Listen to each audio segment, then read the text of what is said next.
if you're open to it, do you mind doing a random bag check on camera where you show off your bag and the contents inside it that you're comfortable with showing on camera? Yeah. All right. So this is Michael Kors. And I got on both of my phones and my wallet, my Kors, and my keys, and lip gloss. That's it. Now let's break some of these items down. This lip gloss, is this a particular favorite brand or variation of that item of yours?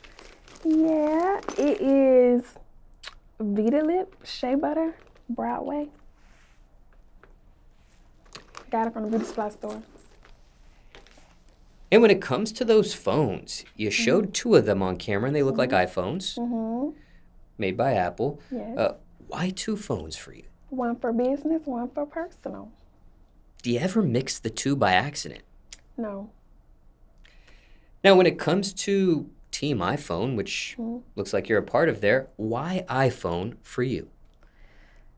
I don't know. Ever since I got an iPhone, I switched from, first I was with Galaxy and I loved the little pen thing, but then I got with iPhone. It's just much easier and simpler to figure out everything. Google just so complicated. I'm sorry, Google, but I still want a brand deal, but just in case. I love Apple. Apple is so much easier, though, to figure out. I don't got to go through multiple different apps to do certain things. Now, are you a texter or a caller? Text. Favorite emoji you text? The heart. Which one? The pink heart. And why the pink one? Because I like pink.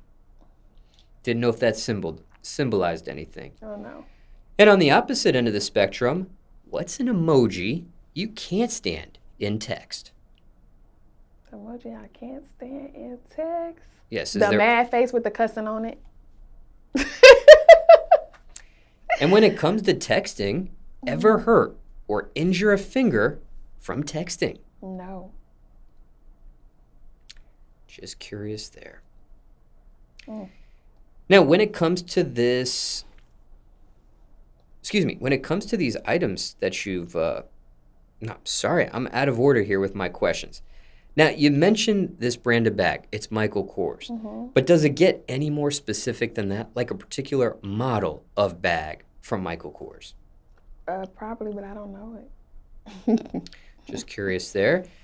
And care to share what this bag cost you at that time? $380. And was that amount of money you spent worth it?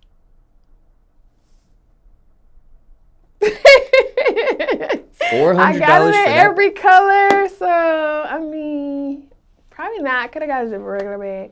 They make the bags in the same place, so. And how many colors of this bag do you have? Every color. Now, even though you have every color of this bag, do you find yourself always gravitating towards one particular color out of all of them? Pink. And for transparency, are you sponsored by any of these brands mentioned in this portion of questions? No. Can't wait though, Michael Kors. Come get me. Anything else you want to mention about this bag, the contents in it, or question you weren't asked? No. I want to know about any of this stuff. No.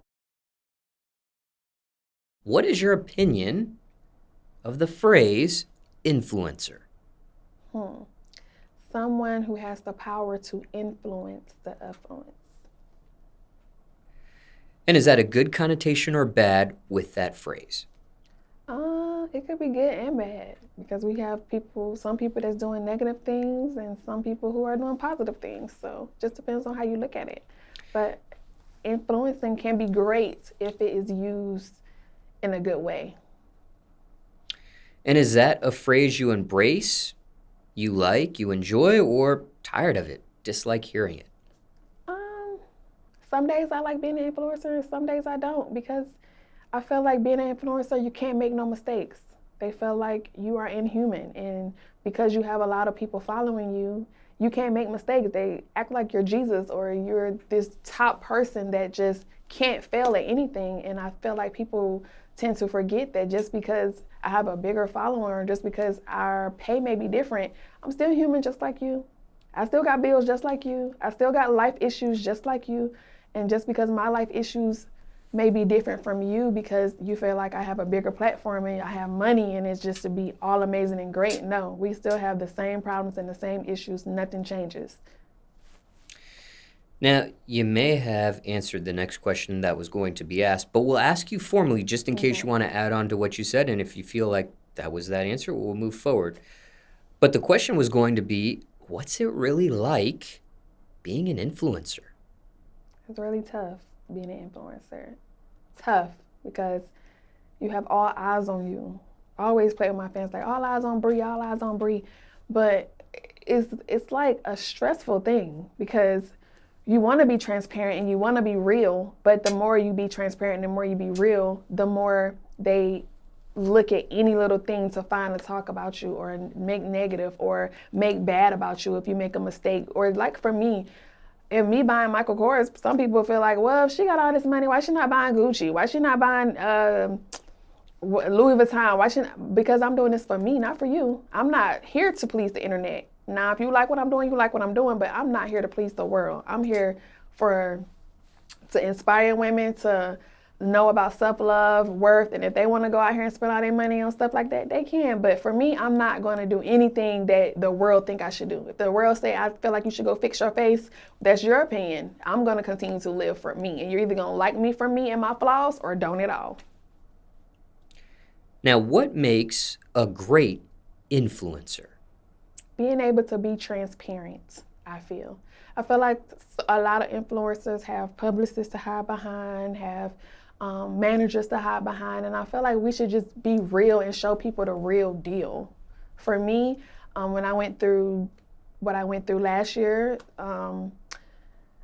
before I got to getting a divorce, I shared it on publicly. Like I showed the good, the bad, the ugly, and the nasty, because I feel like people need to see that. People don't need to see me put out a publicist statement for me that's written that's not even how I feel. I want them to know how I feel and where I am in life. And that was important for me to be transparent during that time so that when I do come out with this book of how to heal and when I do speak on how to heal, because they seen my journey from last year, they can say, oh, wow, she's totally different. She came a long way from last year where she was in October. Now, how transparent are you when it comes to your audience? Are you 100% no holds barred? There's nothing you keep for yourself, nothing in private, or do you still withhold some things from your audience? Right now, the only thing I withhold from my audience is my kids. Just because the internet is full of bullies, all grown bullies, and they don't know how to keep children off limits. So I show my kids here and there, but I don't really expose them like that.